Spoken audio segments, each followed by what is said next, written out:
कहानी है रामपुर गांव की, जहां के मर्द महिलाओं को हमेशा नीचा दिखाने की कोशिश में रहते। अरे अभी तक खाना नहीं आया क्या? मुझे एक और शादी करने की जरूरत है। नहीं जी नहीं, ऐसा मत करना, वरना मैं कहाँ जाऊंगी। खाना लेकर मैं अभी आई जी। गांव की पंचायत में भी फैसले हमेशा औरतों के खिलाफ ही रहते। मैं जो फैसला सुनाता हूँ वो भगवान की आज्ञा होती है। इस लड़के ने अपने मन से शादी करके अच्छा नहीं किया। लड़के को घर भेज दो और इसकी शादी इसकी जाति की किसी लड़के से करवा दो, लेकिन ये लड़की, इसे तो गांव के बाहर निकाल दो। नहीं नहीं जमींदार साहब, ये क्या बोल रहे हैं? ऐसा नहीं हो सकता। मेरी बेटी मासूम है, इसे अच्छे बुरे की समझ नहीं है। अरे कहाँ जाएगी ये बेचारी? कहाँ जाएगी? इतनी चिंता है तो पूरे परिवार का गांव निकाला कर देते हैं। बेचारे पूरे बसे बसाए परिवार को गांव छोड़ना पड़ता है। चाहे जो हो, अगर बेटियों को कंट्रोल नहीं कर सकते तो गांव में रहने का कोई मतलब नहीं है।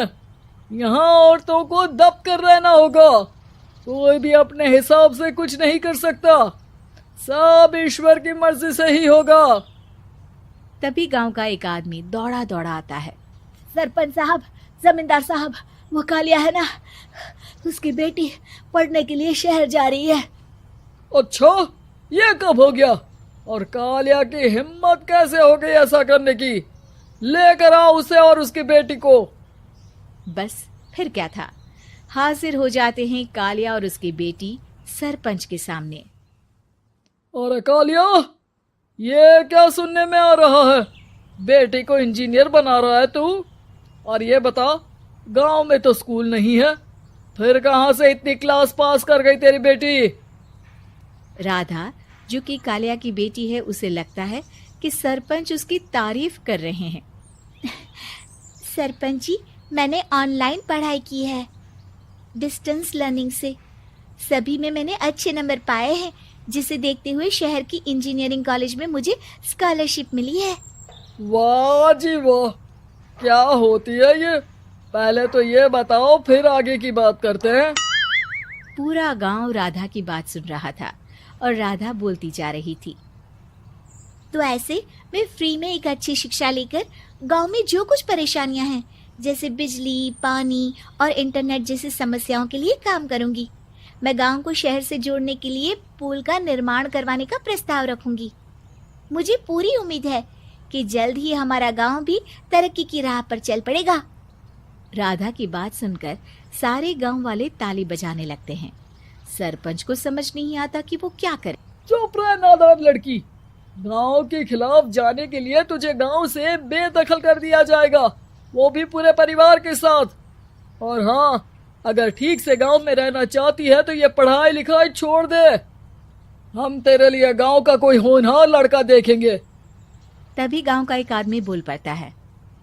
अरे नहीं नहीं सरपंच जी, राधा बिटिया जो बता रही है, अगर वैसा हो जाए तो हम लोगों को पैसा कमाने के लिए बाहर नहीं जाना पड़ेगा। हाँ जी, और ना ही कोसों दूर पानी के लिए भटकना पड़ेगा। हमारे बच्चे भी अच्छी पढ़ाई कर सकेंगे और आगे बढ़ेंगे, ना कि हमारी तरह खेती करते बैठेंगे। क्यों गांव वालों, राधा बिटिया का साथ देना चाहिए ना। सरपंच देखता है कि गांव राधा के साथ है तो वो चुप हो जाता है। वो घर आकर अपने सलाहकार से बात करता है, जो बहुत ही चालाक किस्म का इंसान होता है।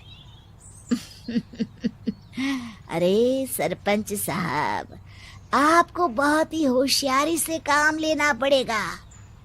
एक बार गांव तरक्की कर गया, यहाँ के बालक पढ़ लिए तो कोई ना पूछेगा आपको। और फिर ये जो बेटा और बेटी है ना आपके, इनको भी आम लोगों की तरह ही जीवन जीना होगा। हाँ, लेकिन करे तो क्या करे?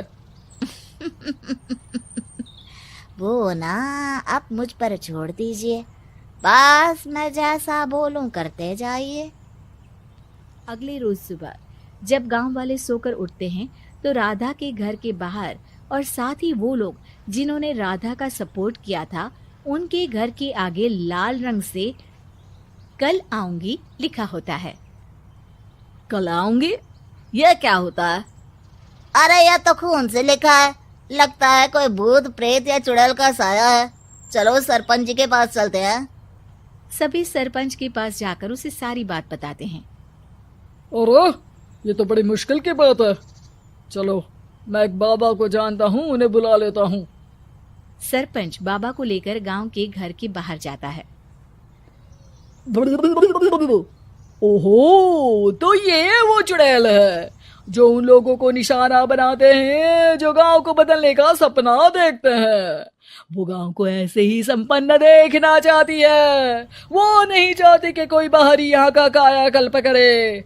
क्या तुम लोगों में से किसी ने गांव को बदलने की सोच रखी है?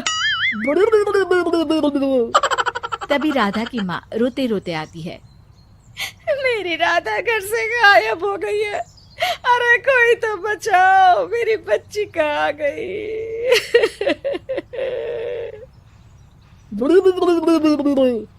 ले गई वो चुड़ैल, तेरी बच्ची को ले गई।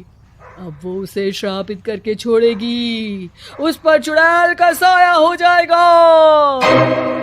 तभी बुरी सी हालत में राधा भी वहां आ जाती है। उसके बाल चुड़ैल की तरह फैले होते हैं और कपड़ों में खून लगा होता है। सभी राधा को देखकर डर जाते हैं। माँ, पता नहीं मुझे कौन उठा कर ले गया था। अरे दूर दूर हो जा चुड़ैल, अब हम लोग इस गांव में नहीं रुकेंगे। अरे कैसे बातें कर रहे हैं आप? कल तो आप मेरे भरोसे गांव का हुलिया बदलने, अपने बच्चों को पढ़ाने और तरक्की उन्नति की बात कर रहे थे, तो आज क्या हो गया आपको? ये फिर तुम लोगों को बहकाएगी। ये चुड़ैल गांव में आ चुकी है, ऐसे ही ये तुम्हारे घर के बच्चों को भी ले जाएगी। गांव वाले राधा को गांव से बाहर निकाल देते हैं। उसके माँ बाप रोते रहते हैं, लेकिन गांव वाले नहीं मानते। मैं भी अपनी बहन के साथ गांव के बाहर रहूंगा, लेकिन वो पढ़ाई नहीं छोड़ेगी। वहीं सरपंच के घर पर सलाहकार कहता है।